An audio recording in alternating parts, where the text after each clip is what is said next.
Manolotra anao ny fampalalam-baovao. La 4G Batelma vous présente Ny vaovao. Sardine trésor. Sardine trésor. Amin'ilay tiako be. Manolotra anao ny fampalalam-baovao.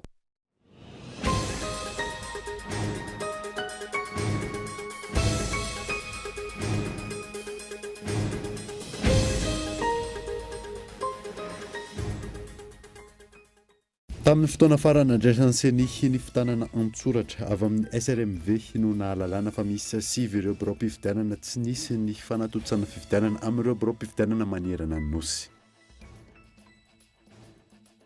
Tsy mihoatra ny 107,000 ariary ny sandany ariary raha oharina ny euro tato anatin'ny ray volana. Maro toerana ny ariary tao anatin'izany, fotoana azahoany ireo mpandraraha tombony sy ahafahana mandraraha ampilaminana izany raha ny fanazavany ireo mpay teo karena. Volo rongony mandidina 30 hektara sy rongony 20 kitapo no saron'ny mpitandron'ny filaminana tao amin'ny Fokotany, Ankaramena, distrikany Ampaniandrefana ny faran'ny volana meteo. Nitsoaka ny tanàna avokoa ireo mponinanam-bola izany raha ny fanazavana azo. Taoriana fididiana natao alina teto Antananarivo renivohitra, afapo ireo tompon'andraikitra eo amin'ny tafika sy ny polisy-pirenena ary manamafy fa itoy hatrany ny ezaka famerenana ny filaminana eto amintsika. Maresaka iraisam-pirenena ny foanany tafika Soudane ny fifanarahana rehetra nataony tamin'ny vahoaka any an-toerana. Isan'izany ny fikarakarana ny fifidianana ao anatin'ny 9 volana sy ny fanesorana ireo jeneraly mitantana ny fitondrana miaramila angehitriny. 530 no maty, 100 no naratra mafy raha nivokatry ny fifandonana omaly. Ny antidin'ireo vetrany.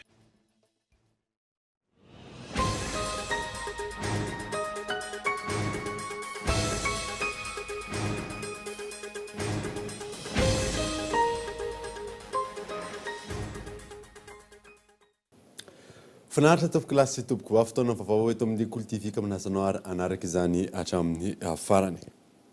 Nanombotsika ny vaovao dia nisy ny fionana tamin'ireo tompony andraikitra eo anivon'ny Otiva sy ny filohan'ny Repoblikan'ny Madagasikara ny maraina teo manoloana ny famahana ny olana izay mampitaraina ny ireo mpikambana eo anivon'ny Otiva. Mamefem-potoana hatramin'ny zoma ho avy izao ny filoha amahany izy ireo izay olana izay miantarandriana evo. Noraisiny filohan'ny Repoblikan'ny Madagasikara teny Ambotsoroatra ny maraina teo ireo tompony andraikitra teo anivon'ny Otiva. Fionana izay noho ny fampanantenan'ny filohan'ny vahoaka noho ny fitarainana maro nataon'ny mponina manoloana ny falanian'ny vola sy ny tsy fandoavam-bola voalaza ho nataony teo anivon'ny Otiva. Olana be misy zao fa raha hoe atao ampivoana fotsiny ny vahotenana hoe misy vahoaka majinika mba miezaka miary mba niezaka hoe mampitombo kely ny vola tanana nefa rehefa voa dia very betsaka ny malala misy koa izay no malala andraitana amin'ny mihitsy betsaka ny tabaka lalandra amin'izao tsika amin'ny teny izao dia hoe vola sy tsika zany sy fantatra izay hoe nalena dia etonona avao dia fantatra ny historika sy ny situation en général mba afaka filona anazy zavatra misy koa. C'est la relation secrétaire générale du CSPR. Alors, nous avons ce problème de les décisions représentatives du CSPF, dans le processus de sélection à l'administration provisoire depuis 2016. Depuis 2016.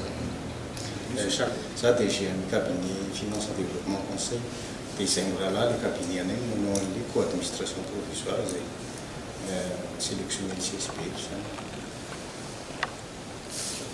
Tapaka taorin'io fa tsy maintsy mitady vahaolana ireo tompony andraikitra eo anivon'ny Otiva nanomehatra amin'ny zoma ho avy izao ny filoha metrana ny paikady ahafahan'izy ireo mandoa ny vola ny mpikambana.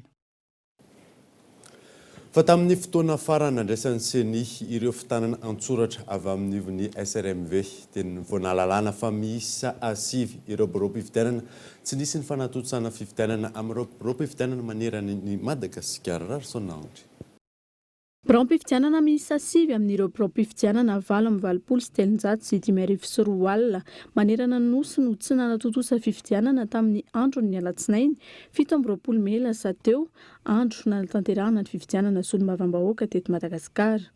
Manazava izany ny filoha-hevitry ny CENI taorian'ny ny fotoana farany izay nandraisan'ny vao miara-maleo tena misahana ny fifidianana ireo fitanana an-tsoratra farany avy any amin'ny SRMV. Ka ny PV de carence, ny antsoina hoe PV de carence moa zany dia ny fitanana an-tsoratra, ny fahitana fototra, ny tsy fanjariany ny fifidianana tany amin'ny birao fandatsaham-bato iray. 7 zany betsaka raha oharina tamin'ny fifidianana filoham-pirenena izay 5. 7 ireo PV de carence zany hoe fitanana an-tsoratra nilazana ny fahitana fototra fa tsy nisy ny fifidianana. Fantatra ihany koa nandritra fotoana farany nandraisana ireo atota taratasy farany avy amin'ny SRMV ireo fa nahatratra 7,550 isan-jato ny taham-pavitrihan'ny mpifidy manerana ny nosy tamin'ny alatsinainy fa 17 ny volana Mey. Natambatra ny antotanisa rehetra miainga avy amin'ireo PV scanner eo ny taham-pandraisana anjara nasionaly zany dia mahatratra 7,550 isan-jato. Tsara ny manamarika fa ny taham-pandraisana anjara nasionaly nomena tamin'ny androm-pifidianana le hoe 1,3 isan-jato dia taham-pandraisana anjara voaray tamin'ny 4 ora tolakandro ary mbola tsy tamin'ny birao fandatsaham-bato rehetra. Nanomboka omaly no nikirakira ireo atota taratasy tena izy na ny PV réel ny CENI manana hatramin'ny 5 Jona kosa izy ireo amoahana ny vokatra vonjimaika ofisialy. Fa tsy nihoatra ny 7,7 ny sandany ariary raha oharina ny euro tato anatin'ny aray volana. Maro toerana ny ariary tato anatin'izay fotoana azahoany ireo mpandraraha tombony sy ahafahana mandraraha ampilaminana raha ny fanazavan'ny pay toekarena Michela Ranarjo. Mandina ny 10,4 ariary hatramin'ny 1,4 ariary izay raha ny sandan'ny ariary ampitaina amin'ny euro ny volana Mey hatramin'ny volana Jona teo. Tany amin'ny tapatapaky ny volana Mey raha ny antotanisa avy amin'ny banky foiben'ny Madagasikara no nidina hatramin'ny 9,4 ariary izany. Verina niakatra hatramin'ny 1,4 ariary kosa ny farany volana Mey hatramin'izao fiandohan'ny volana Jona izao. Na izany aza anefa azo lazaina ho maro toerana ihany ny ariary tao anatin'ny iray volana raha ampitaina amin'ny euro raha ny fanazavan'ny ny pahay toe-karena iray. Mampiasa vola aloha dia zavatra ohatran'izay no tadiavina hoe tsy misy fiovana tapoka fiakakana be na fidinana be fa mitohysana miakatra moramora raha nge izy tsy maninony azonao mandamina ny fandraharana izay atao zany izay zavatra izay. Dia azona mandamina hoe raha zao zany ianao raha voatazona zany zao tsika zao miditra volana Jiona rehefa mijeka izay 10 volana voalohany izay zany mijeka ny volana voalohany dia hitanao hoe ao anatin'ny kajy napetraka tamin'ny voalohany ny velona fiovana fa tsy lasa nihoatra be na nidina be. Dia rehefa ao anatin'izay zany izy dia mitombona ny fametrahana budget izay nataonao ho an'ny mampiasa vola vahiny na ny mampiasa ariary ihany koa nge ka misy atraikany amin'ny vola vahiny dia manao an'izay fomba fandaminana asa izay dia rehefa tsy misy ilay fiovana be izay dia mora ny mitantana. Etsenkilany raha ampitaina amin'ny dolara kosa indray raha tao anatin'ny iray volana dia mandina ny 7,503 ariary hatramin'ny 7,803 ariary ny sandan'ny ariary. Raha notontanisa avy amin'ny banky foiben'ny Madagasikara ny tapaky ny volana Mey hatrany no nidina hatrany amin'ny 7,503 ariary ny sandan'ny ariary raha ampitaina amin'ny dolara. Verina niakatra hatramin'ny 2,703 ariary ny farany volana Mey hatramin'izao fiandohan'ny volana Jona izao. Hatreto tsy latsaky ny 4 ariary ny sandan'ny ariary raha ampitaina amin'ny euro tao anatin'ny enim-bolana voalohany taona 2022 raha toka tsy latsaky ny 503 ariary kosa ny sandan'ny ariary raha ampitaina amin'ny dolara. Fa vola rongony manodidina 30 hektara sy rongony 20 kitapo no sary mpitandro ny filaminana tany amin'ny fokontany Ankaramena distrikany Ampaniandrefana ny farany volana Mey lasa teo. Nitsoaka ny tanàna avokoa ireo mponina namboly izany raha ny fanazavana azo mampino arakotorso. Toerana iray ao amin'ny Fokontany Ankaramena distrikany Ampanihy no nahatratrara ny mpitandro ny filaminana Volorongono manodidina ny 30 hektara ny farany volana May lasa teo. Ankoatra izay, Rongono 20 kitapo sy voan-drongono 50 kilao no niaraka hita tao anatin'ny toerana antsoina hoe Ejifo io.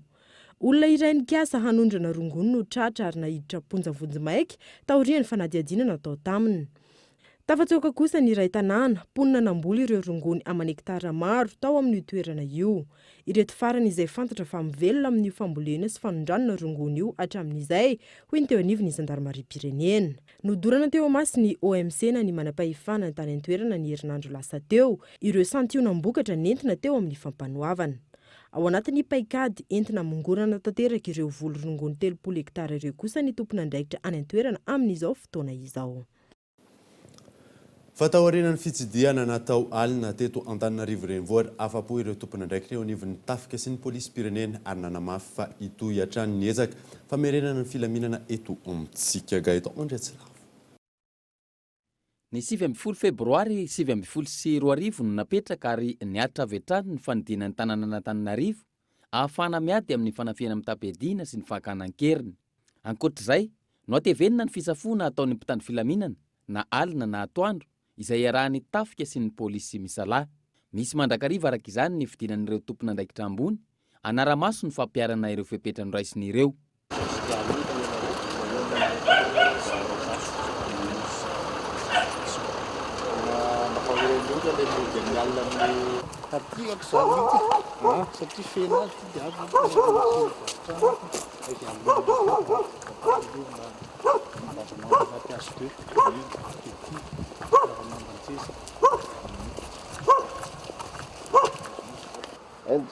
Do tapenaka. Melhor, maireza zareo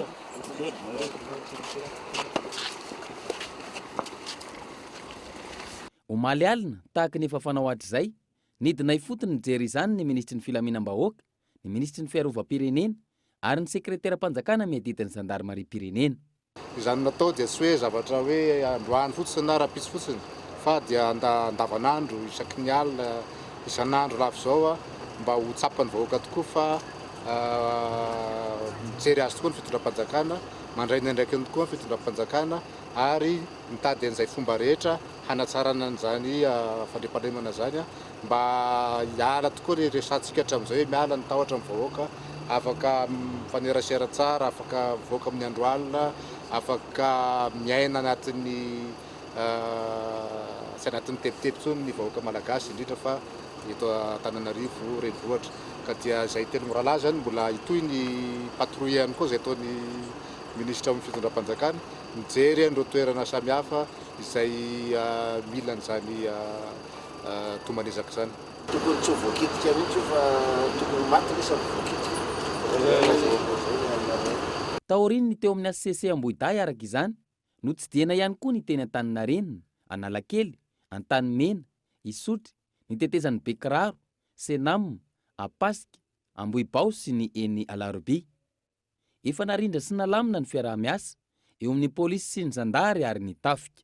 Zany hoe dikan'izay le polisy zany atao anatin'ny tanàna ato, dia ny gendarme any amin'ny velany, zany amin'ny sisin'le io zany dispositif napetraka hiadina amin'ny ekipy nampinina. Dia ny miaramila moa zany hitanareo manao milahatra ny anatin'ny tanàna any manampy ny polisy. Zay zany le dispositif PRD zany zay. Nijery ny tombanezaka rehetra ho fanatsarana ny fitandrona filaminana no natao. Afapo ny tompon'andraikitra ary nanamafy fa itoy hatrany ny ezaka hamerenana indray ny filaminana eto amintsika na andrenivohitra na any amin'ny tontolo ambanivohitra. Ianao chef de patrouille? Chef de patrouille. Premier réfi. Chef de patrouille. Sergent-chef Andriamamonjy espérant premier réfi. Capitaine Mirakoto Zafiarizaka ko manakonto ito zany national community. Eto zany manao patrouille avy any akaikina mandala sud milatsaka tao ambany eto. Dia raha natao ny tombanezaka nataonay ministra telo mirahalahy tao dia afapo tokoa zay amin'ny asan'ireo mpitandro filaminanareo aiky anay itoy hatramin'ny farany zany fa tsy misy hoe tapitra androany akory fa dia ny fitoizany zany moa efa napetraky ny fitondram-panjakana ary no zany anton'izany indrindra no ilaina ny fidinana matetitetika eo anivon'ny mijery aty fotony misy zany eo anivon'ireo tompona andraikitra samihafa amin'ireo antoko telokoto ary dia hitanareo mpanao gazety ihany foana fa na tsy hitanareo raha zay dia misy foana ny tompona andraikitra zay mijery ny dispositif rehetra anatsarana zany fandriam-pahalemana zany eto Antananarivo renivohitra fantatsika. Fa tontolon'ny finoana dia niteraka disadisa ho an'ny mpino silamo ny daty androany raha ny zava-misy tenen'ny moske izay nanaovana fanadinina io maraina io. Nisy ireo nanambara fa efa nahitan'ny volana etsy ankilany maro kosa no anatanteraka ny Eid al-Fitr raha mipitso miatan'andriana io. Nizara ny fankalazan'ny mpino silamo ny Eid al-Fitr 2024. Nanomboka ny maraina, nisy ireo tonga teny amin'ny moske nantanteraka fotoam-pivavahana noho ny filazany fa efa nahita volana. Fihetsika izay niteraka disadisa teto amin'ity toerana iray ity.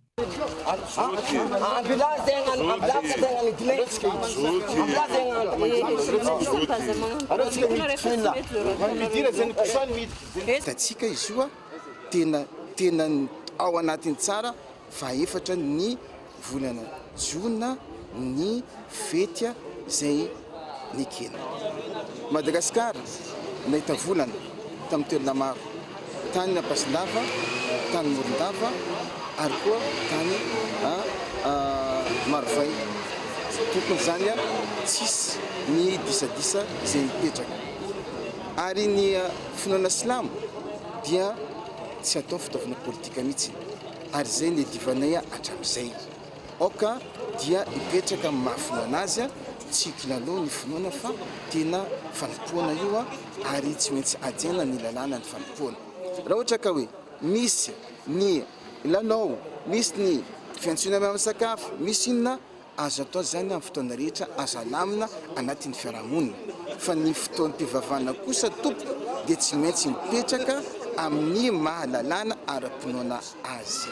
Nanisy aza ny tsy fitovian-kevitra.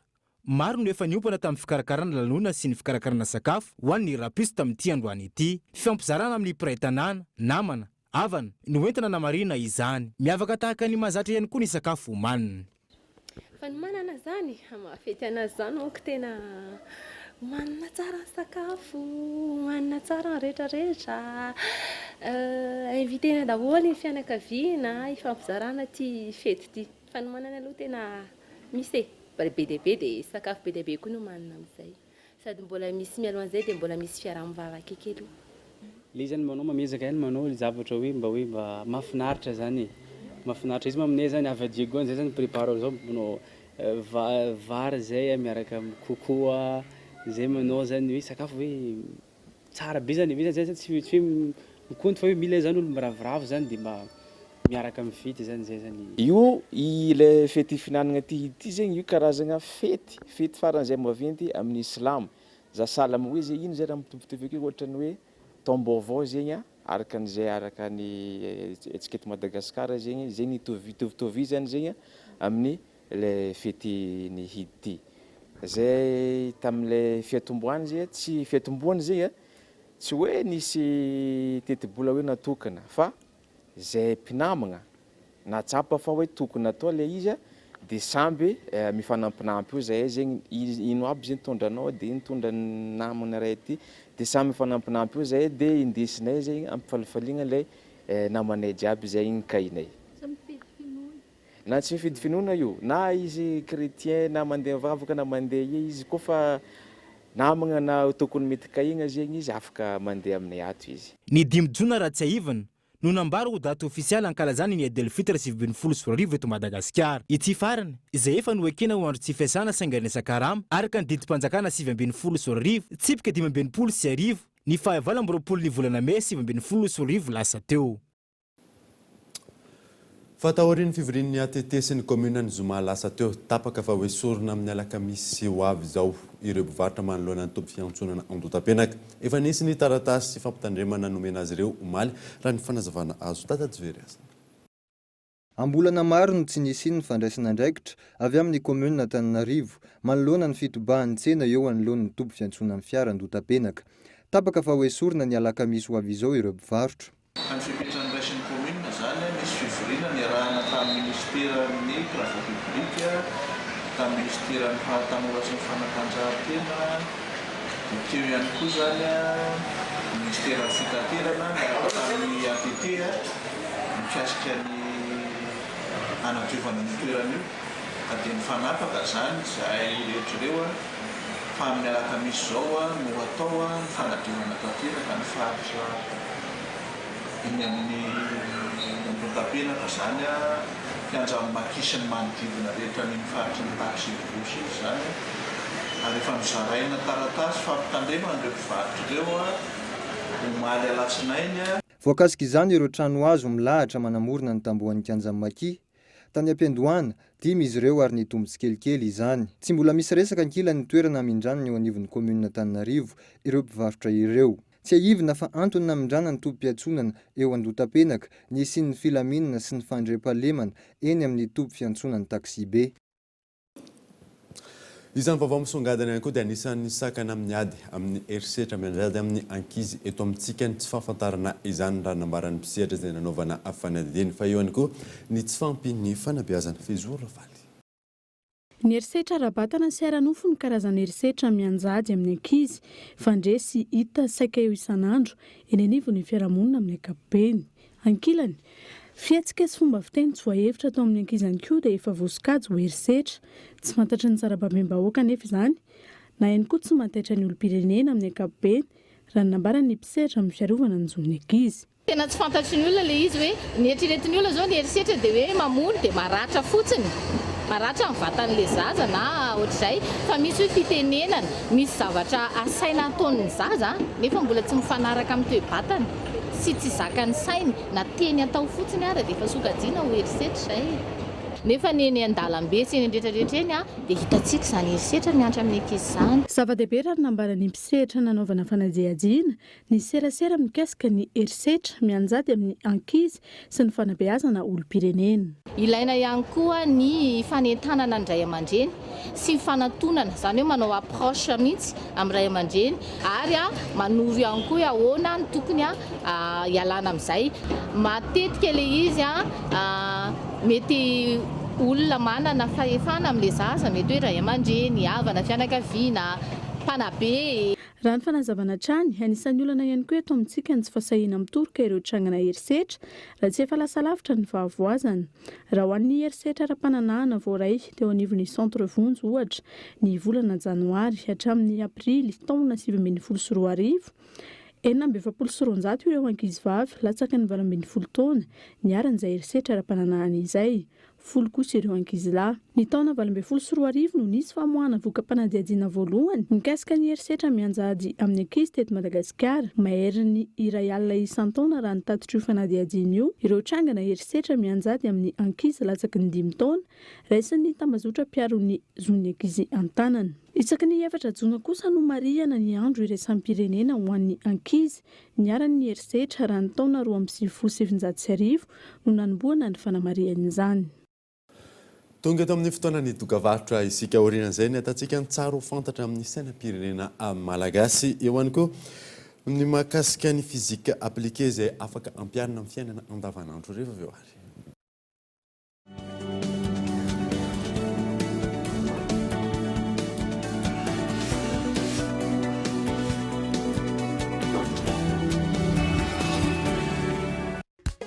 Bonjour. Bonjour. Petit miss fanala eta watika tap na lebena zaza. Je suis en poudre en sachet, dans riche en vitamine C. Bonjour. Bonjour. Bonjour. Bonjour. Bonjour. Mapatanzaka, zem suka samba sambata. Bonjour. Bonjour na rewe. Bonjour. Bonjour. Marukara zingagu amnas, salamata zamyan amnas. Jitika diabe. Bonjour. Je suis bien, mon argent est sécurisé. Je suis libre, tout mon argent est disponible immédiatement. Je gère mes comptes 24 heures sur 24, 7 jours sur 7. Je savoure la simplicité. Je profite de tout faire avec mon téléphone. J'ai du temps en plus pour les miens. J'adore chaque instant. Je suis gagnant sur tous les plans. Mvoul to Bank, Bank to Mvoul. Tout mon argent disponible à tout moment, gratuitement, où que je sois, pour toutes mes actions. Rendez-vous vite dans votre agence BNI et BOA Madagascar. Mvoul, simple, immédiat, sécurisé. Sardine trésor, sardine trésor, sardine trésor, sardine matchion, sardine trésor. Met bermer comme salade, mouf, na hoe atao goûter nenkizy. Sakafo rehetraretra hasoandrala ela miaraka amin'ny tsakitsaky. Sardine trésor, qualité nazy tsara. Riche en oméga. Ilaina be rehefa mifety indrindra moa fa miaraka amin'ny fianakaviana. Sardine trésor, amin'ilay tiako be.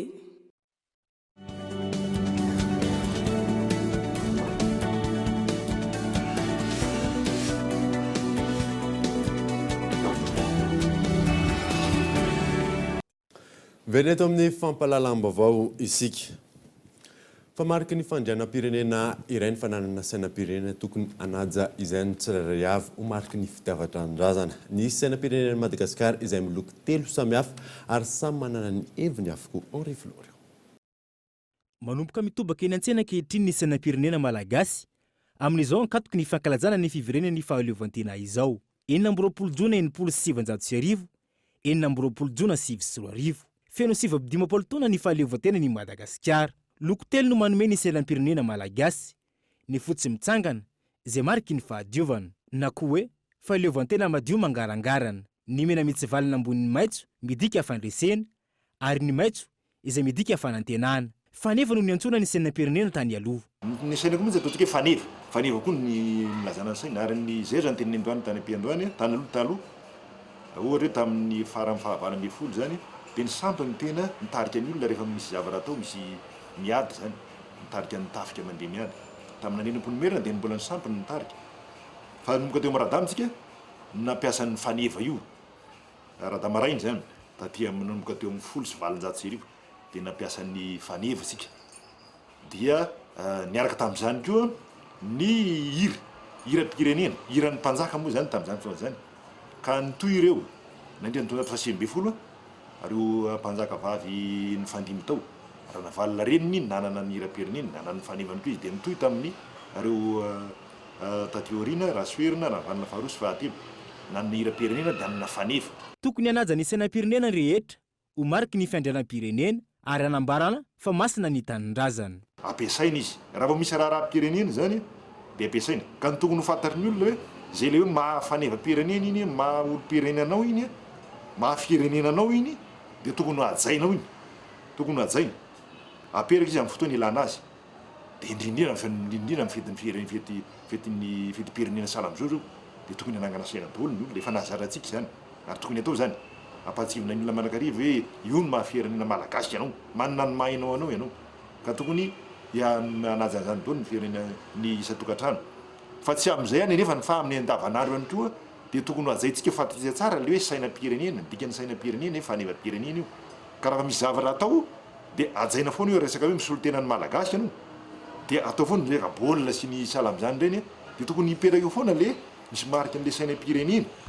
Mampiseho ny maha-olo-pirenenanao, mampiseho ny maha-firenena malagasy ianao miavaka amin'ny hafa, manana ny mahainao anao. Tsy maintsy manao jeriatrika manoloana ny sainam-pirenena ny olo-pirenena rehetra mandritra ny fananganan-tsaina. Ny tanana manara-batana tsy mitongilana, tsy manao tanana paosy, tsy mitazona tanana eo amin'ny kibo, tsy misatroka, tsy mitazona elo. Ireo no fiatsika tokony arana rehefa mandeha ny fananganan-tsaina. Ry Tandrazanay Malalao no hira-pirenena malagasy izay nosoratan'ny pasteur Radjarson ary narindra ny Raharsoa Norbert.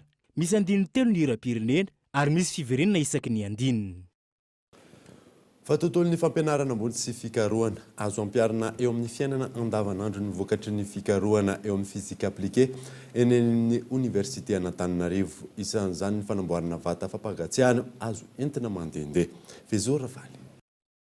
Vata fampangatsiahana azo entina mandehandeha izay ny voka-pikarohana ity tovolahy ity, mpianatra manaraka ny lalam-piofanana fizika aplike eny amin'ny Université Antananarivo. Azo ampiarina eo amin'ny fiainana ny fikarohana eo amin'ny fizika hoy izy. Isan'izany ity vokatra ity izay niarahany asa tamin'ny mpianatra namany. 12 volta ny tanjaka ny herinaratra takiny. Izy aloha zany a réfrigérateur fa tsy congélateur, zany hoe miconserver nourriture frais, boisson reny zany zavatra asany. Dia ity moa zany prototype fotsiny eto fa ito afaka manamboatra le ngezangeza zay afaka manamboatra kelikely. Dia dépendre amin'izay zany le pièce amboarinao anatiny ao. Dia ny tombony amin'izy ity moa zany voalohany indrindra kely izy dia afaka hoentina, afaka alimentenao anaty tomobile, afaka hoentina mandehandeha zany miaraka aminao. Alimentena 12 volt izy, batterie-na tomobile ohatra zao dia efa afaka, zany hoe naizanaiza zany ianao ro mila manana source d'alimentation 12 volt fotsiny dia efa mandeha le izy. Zany hoe na olona any ambanivohitra ary ny afaka manana anazy.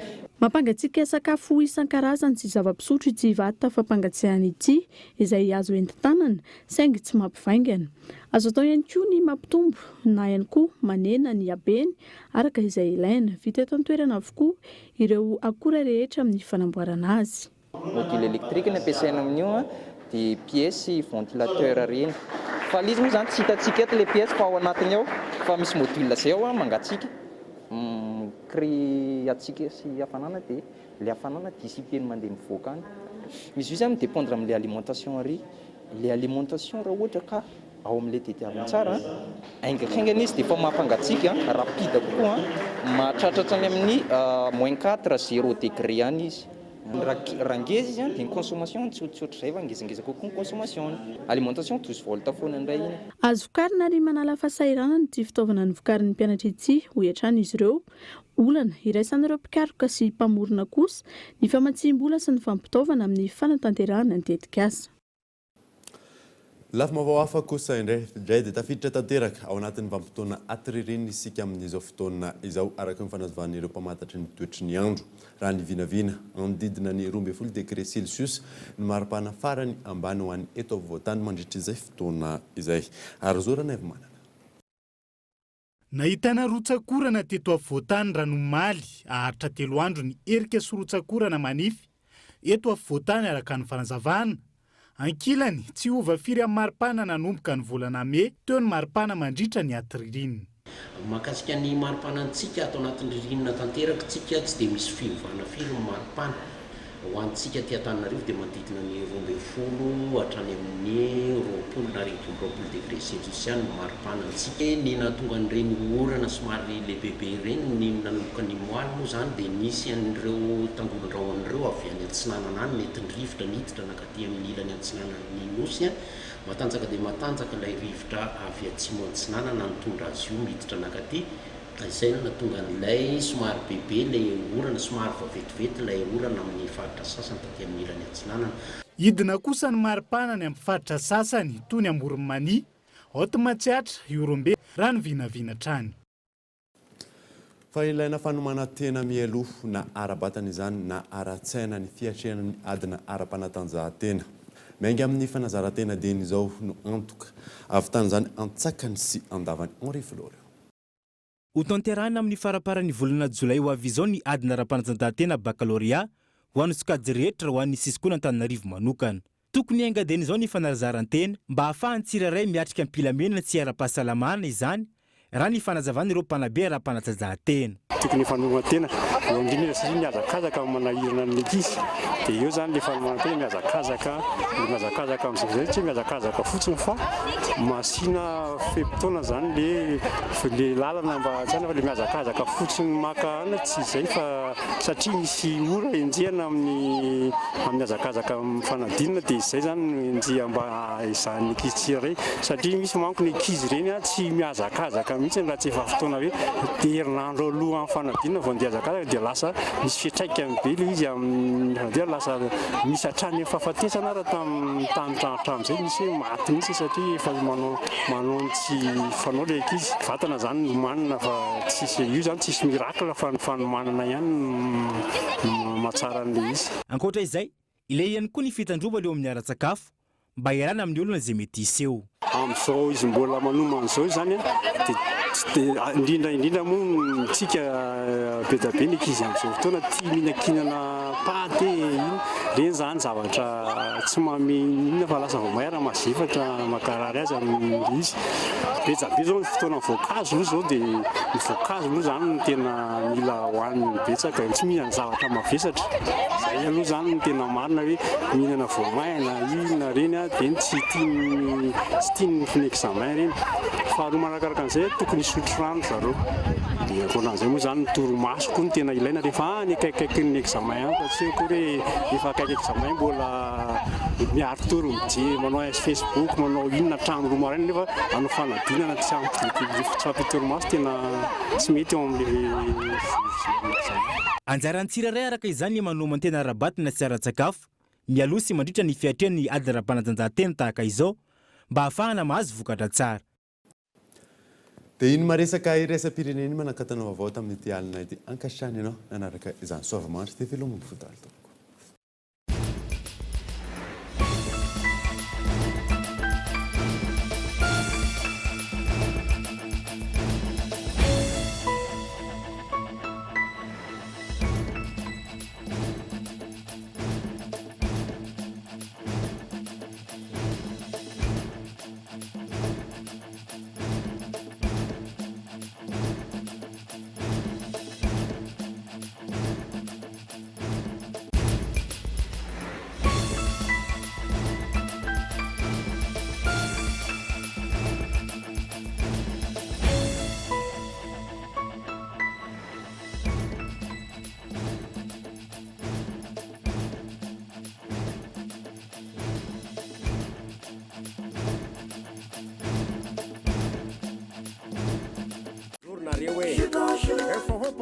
Maro karazana go aminazy tsara loatra zamiana aminazy zitsika jiaby bonjour nanolotra anao teo ny fampalalam-baovao.